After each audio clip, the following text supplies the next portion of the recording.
Moving on to the diesel applications.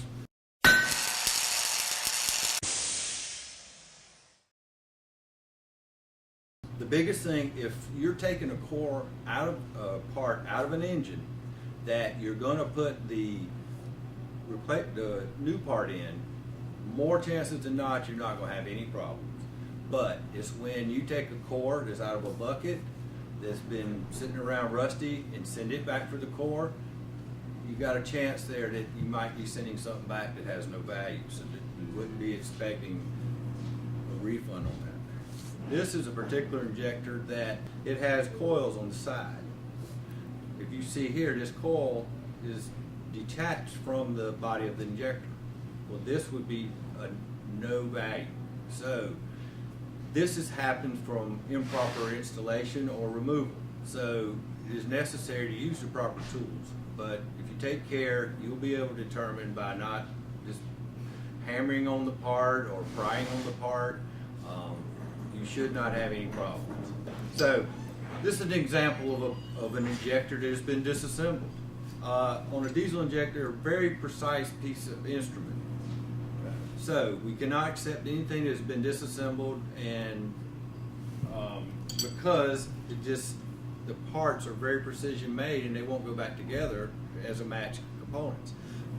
This is an example of as it is complete. This is as it's been taken apart.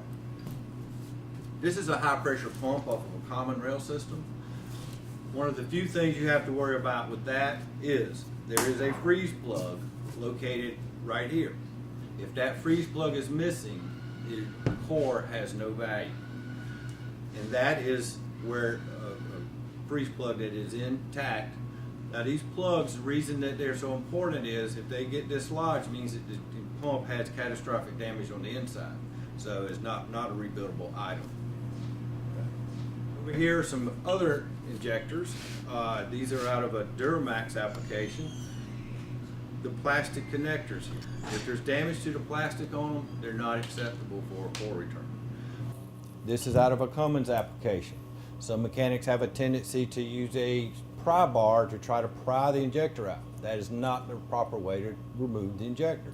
So if the outside body of the part has damage that you wouldn't be comfortable installing in your vehicle, well, more than likely that is a damaged core.